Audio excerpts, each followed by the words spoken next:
Hey guys, and welcome back to my channel. My name is Michelle, and today we're going to talk about 5 ways that you can cultivate real connection in your life. Let's get into it.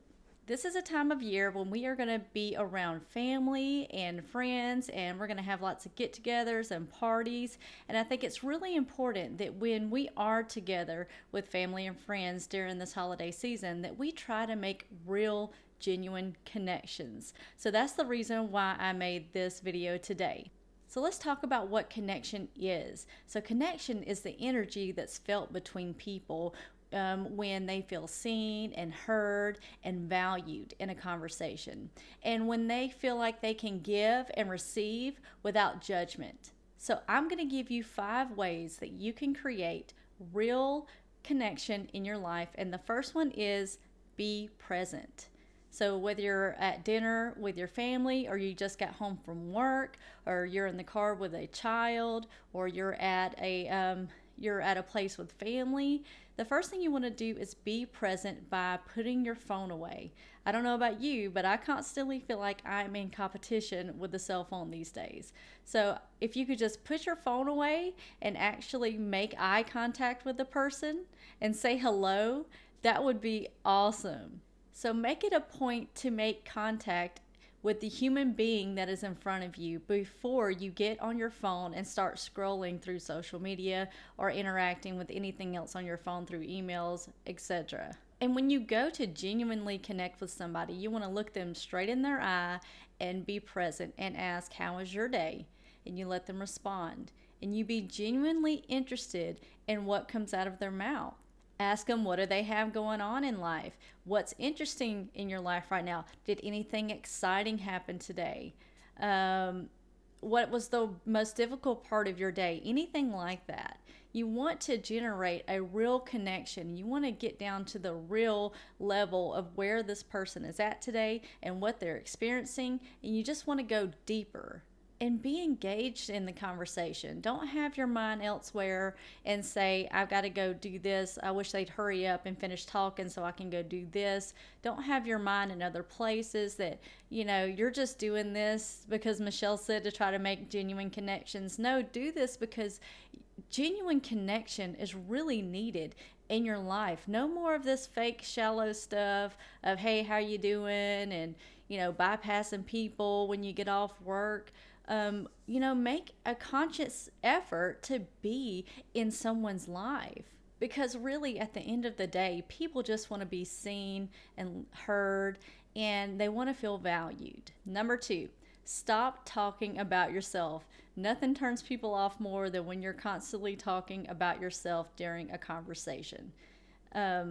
Unless someone asks you about yourself and about your life and what you have going on, try not to talk about yourself a lot. Try to be more interested in them than yourself. So, for instance, you ever talk to somebody and you try to talk about a subject, and all they do is they keep redirecting the conversation back to themselves, and you may try again to say something else to redirect the conversation back to what you were talking about, but somehow they always find a way to put the spotlight on them, and they just continuously talk about themselves. Don't be this person. It's really hard to make genuine, real connections with someone who is only talking about themselves. Try to be a good listener and try to ask the person questions about themselves more often than talking about yourself. There's always a healthy back and forth where someone will say something about themselves and it may relate to something in your life, and you talk about that a little bit, but just don't go overboard. There's always a healthy back and forth. If you talk about yourself, I talk about myself, we found common ground, and that's why we're going back and forth, because we both have common ground. But when you find common ground on the subject and you take over the spotlight and you're the only one talking for minutes on end, and the person starts feeling uncomfortable and they start feeling like they're not seen and heard, and like what they have to say isn't valued, and that's not genuine connection. And what we're trying to do is cultivate genuine connection. So you want to try to have a healthy back and forth when you're having conversations. Number 3, find the common ground. I don't care what your differences are in life. Everybody usually Sometimes it's hard, but everyone will usually have common ground somewhere. Okay. And once you find the common ground with somebody, you just run with it and you just go and you connect over that, and you can usually find flow in conversation that way. And the way you do this is you put your differences aside, and I'm talking about your politics, anything about race, religion, you put that aside, all of your religious beliefs, your worldview of how you think the world works, you put that aside, and you be open to what they have to say, and you be open to their perspective and their beliefs and their thoughts on a subject.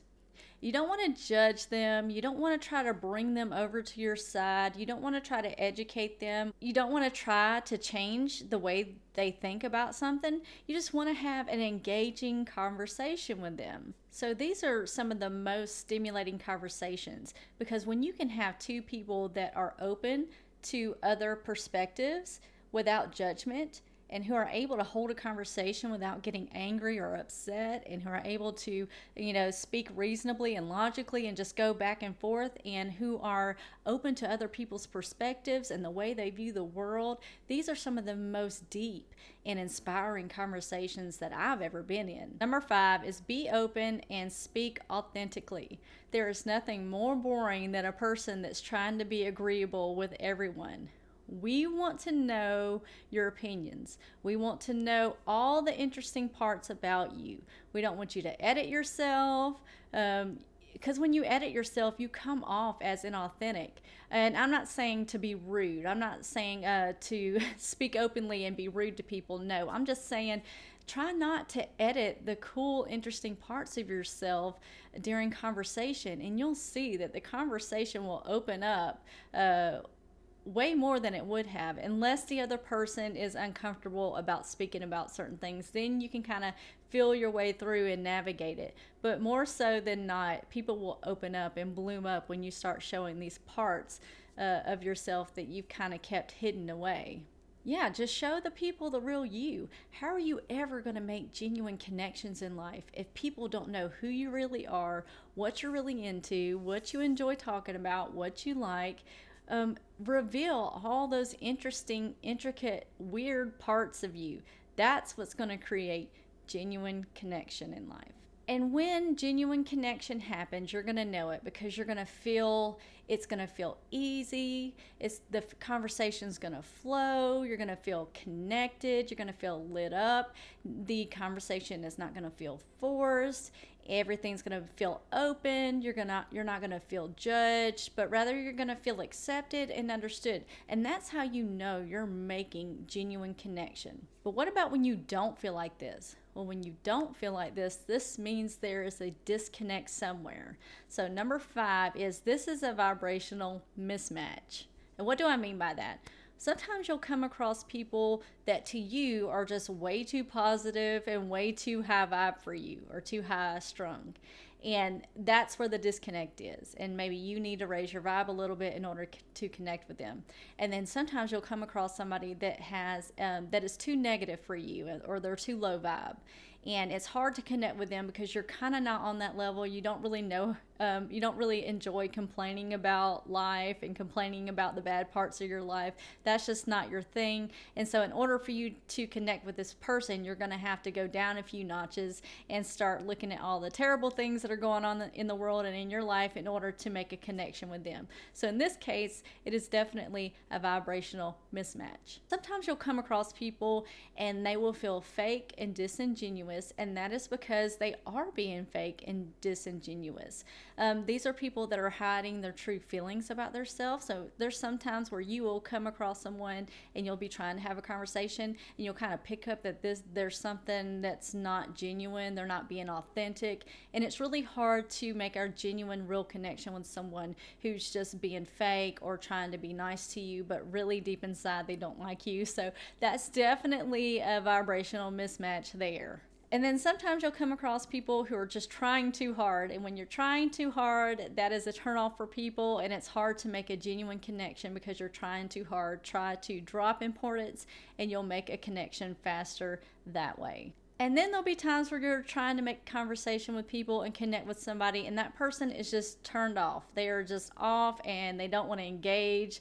They just want to be by themselves, whatever it is. Maybe they're introverted. Maybe they're tired. You know, in this case, this is a vibrational mismatch, and the person just doesn't want to converse because, you know, it takes two people to connect. And it can't just be one sided where one person's talking and the other person's a wall. You know, they're not going to get through to the person. And before I let you go, I just wanted to say try not to connect over gossip or bad news, because when you connect over gossip and bad news about people, this is not genuine connection.